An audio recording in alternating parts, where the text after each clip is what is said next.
who are not familiar with my channel, I go by One Cheap Compadre, and you're watching Cheap Compadre TV.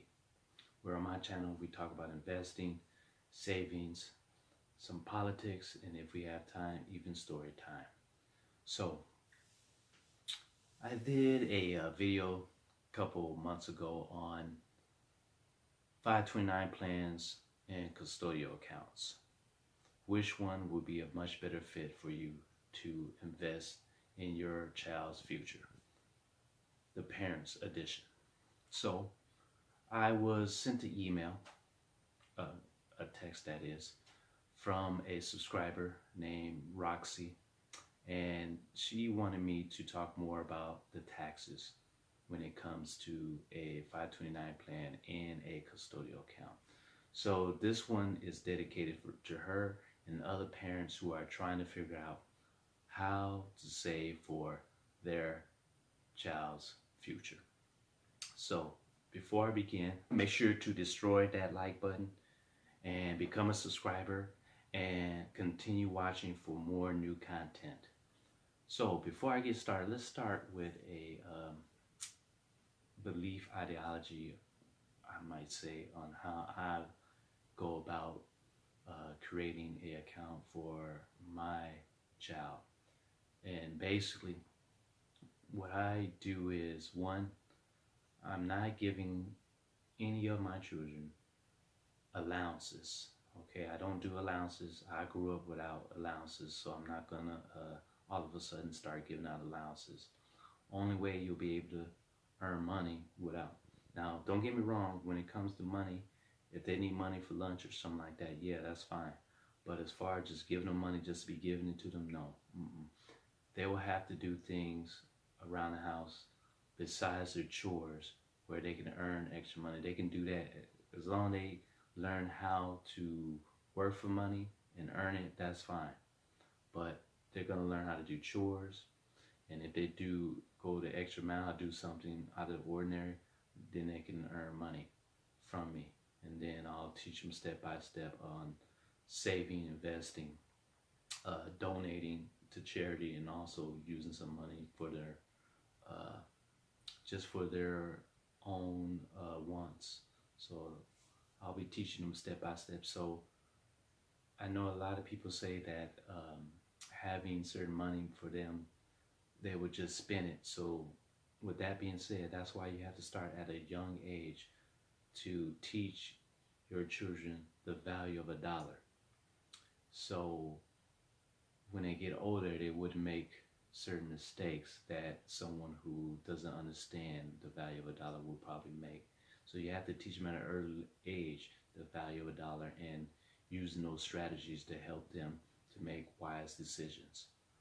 Also, when it comes to setting up a future for your children, second thing I would probably say not to do is to tell them you actually have money for them for their future. You definitely don't want to tell them, because you want them to put forth effort in trying to do for themselves when it comes to college or anything else, and not let them know is a way of having them do things on their own, because if they just depended on you, then they won't try as hard. So you want to make sure that they're not aware of this until the time is right. So that being said, I'm going to start with the 529 plan, go over their taxes, and once I'm done with that, I'll go over the custodial account as well, so you can get an idea of both accounts and decide whether or not which one is right for you. Okay? 529 plan. Here I'm going to be talking about the pros and cons. The pros are tax benefits, low maintenance, high contribution limits, flexibility, favorable financial aid treatment.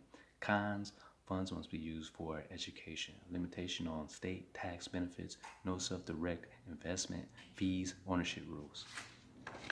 Tax breaks. 529 plan investment grow on a tax-deferred basis, and distribution are tax-free when used to pay for qualified education expenses. Low maintenance. A 529 plan account can be opened online or through a licensed financial advisor. Families who prefer to set it and forget it can select an automatic investment plan. High contribution limits. A 529 plan contributions are considered completed gifts for tax purposes, and up to $15,000 qualifies for the annual gift tax exclusion.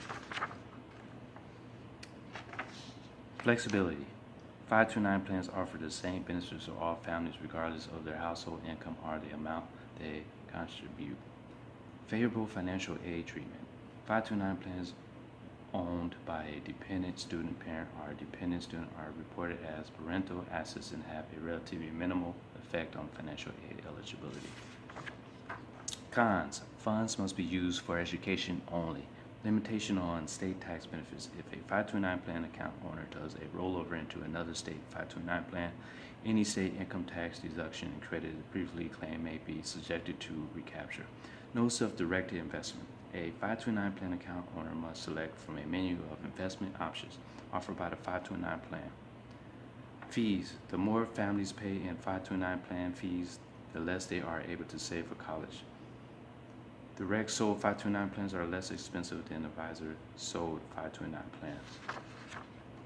Owner's rules. The 529 plan owned by a grandparent or anyone other than the student or parent is ignored on the FAFSA, but may be considered on the CSS profile.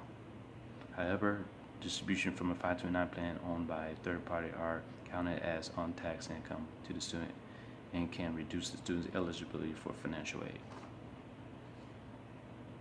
Custodial account, pros and cons. No income limitations. Withdrawals may be used for virtually any purpose without penalty. No contribution limitations. Many investments options. The first 950 or so of income may be tax-free. The next 950 or so of income may be taxed at the minor's federal tax rate, which is usually relatively low. Cons. Earnings above $1,900 or so may be taxed at the parent or custodian's federal tax rate, which is oftentimes higher than the child tax rate. Transfer of money to a custodial account is irreversible and cannot be taken back. Lack of control. The money is owned by the child. Custodial account assets are generally considered to be the child's assets for financial aid purposes. Custodial account assets cannot be transferred to another beneficiary. Lack of tax benefits. A custodial account can only benefit one minor. It may be difficult to transfer equal amount of money to all children if the account are set up on different dates. An 18 or 21-year-old may not be mature enough to manage large amounts of money.